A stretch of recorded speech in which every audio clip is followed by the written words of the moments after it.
Mary Poppins Returns, published by Centum Books, Limited.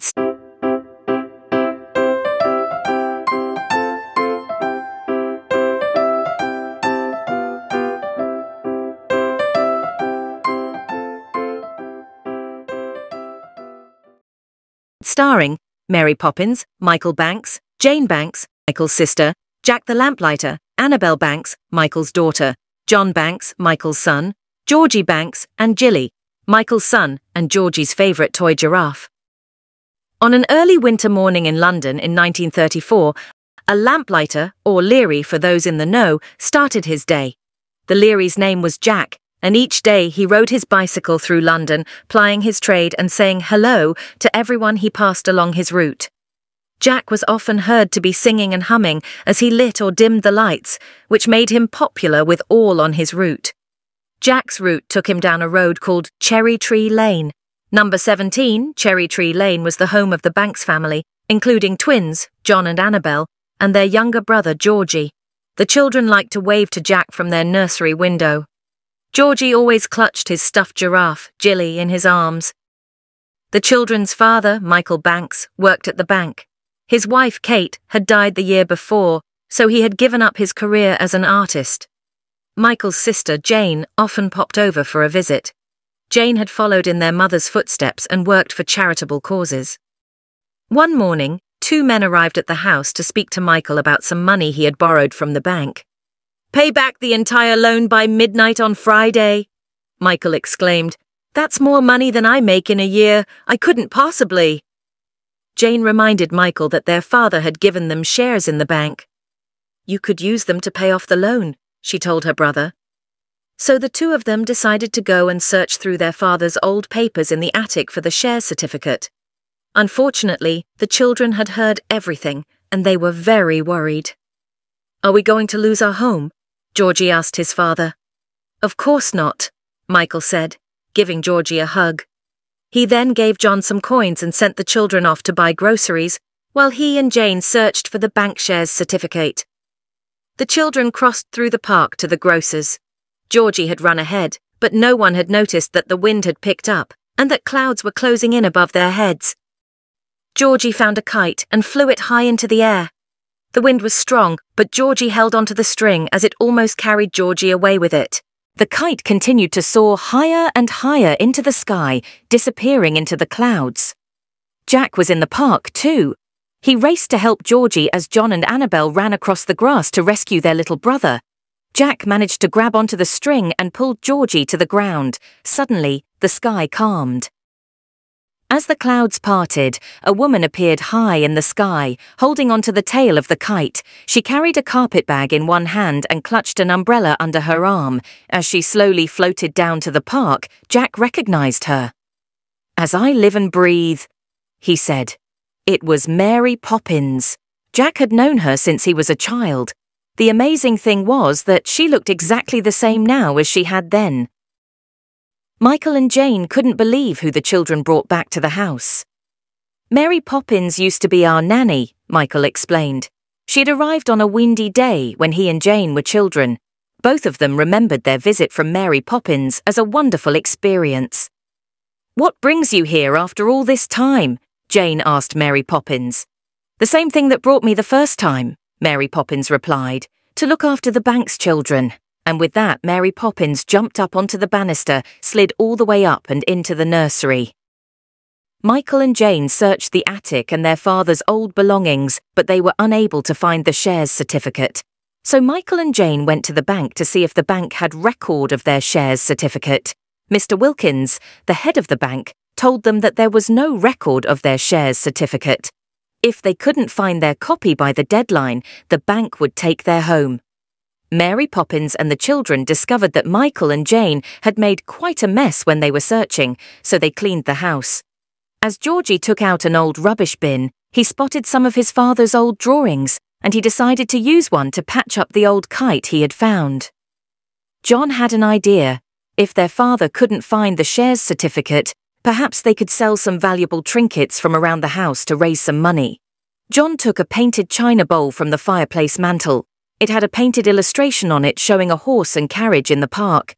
Mother always said this bowl was priceless, John told Annabel. If we sold it, I bet it'd be enough to pay off Father's debts.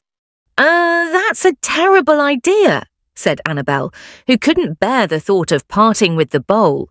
The children fought over the bowl until...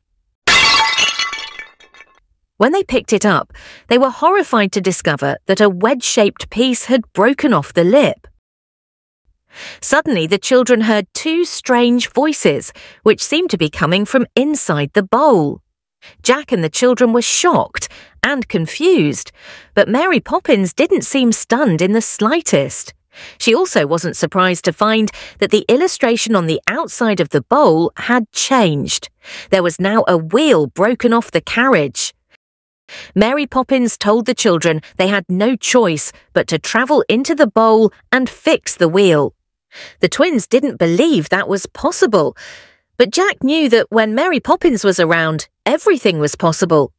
Inside the bowl, they met Seamus, the carriage coachman, and his horse Clyde, a weasel and badger, and saw music hall steam engine wagon. After their whirlwind adventure inside the magical painted world of the bowl, the next thing the children knew, they were back home in their beds.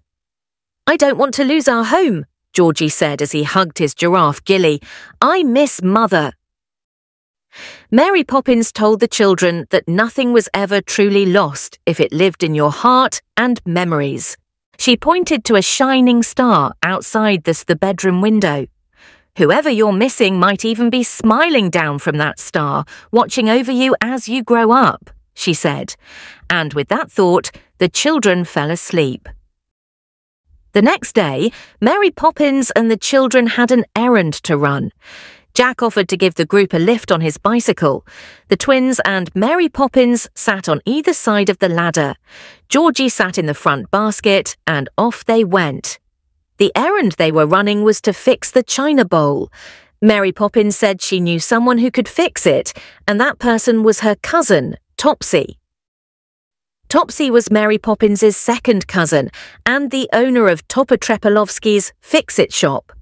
When the group entered the shop, they discovered that the whole room was upside down. Topsy tearfully explained that every second Wednesday, her world turned upside down. Mary Poppins suggested that Topsy might feel better if she looked at things from a different perspective. Topsy turned head over heels in the air, and suddenly her mood flipped from sad to happy. Topsy took the bowl and promised to repair it, but she told the children that although the bowl meant a great deal to their mother and was therefore priceless, it wasn't worth a lot in terms of money. The children would have to come up with another way to save the house. Finally, the time had come when Michael and the children had to leave their home. Michael, Jane, and a few of the Learys packed up the moving van. Suddenly, Georgie realised he had forgotten his kite, so he went inside to fetch it. Michael noticed the sketches that Georgie had used to patch the kite. They had been drawn on the back of the share certificate. If they wanted to save the house, Jane and Michael would have to get the certificate to the bank by midnight, which was only a few minutes away. Mary Poppins sent Michael and Jane to the bank in the moving van, assuring them that she and Jack would make sure they arrived on time. Mary Poppins and Jack went to the Houses of Parliament. Their goal was to adjust the time on the clock on Big Ben's tower back by 5 minutes to give Michael and Jane enough time to get to the bank. They climbed up the Learys' ladders and Mary Poppins floated down the clock face using her umbrella. She pushed the hands of the clock back. The bank doors were locked when Michael and Jane arrived. With a little help from Mary Poppins, they flew the kite into Mr. Wilkins's office. Mr. Dawes, Jr., the bank director, appeared and fired Mr. Wilkins. He told Michael that he had the money in the bank after all. "The house is yours," said Mr. Dawes, Jr. The next day, the family decided to celebrate their good fortune by going to the spring fair. Mary Poppins saw the bank's family happy together. "I never thought I'd feel this much joy and wonder again," Michael told Jane. Mary Poppins knew it was time for her to go. The wind picked up, Mary Poppins opened her umbrella and the wind lifted her into the sky. Michael and Jane exchanged glances. They knew what the wind meant. "She's gone, hasn't she?" Jane asked. Michael nodded. "Thank you, Mary Poppins," he said quietly into the air. He then dashed inside to be with his family, his most treasured possession of all.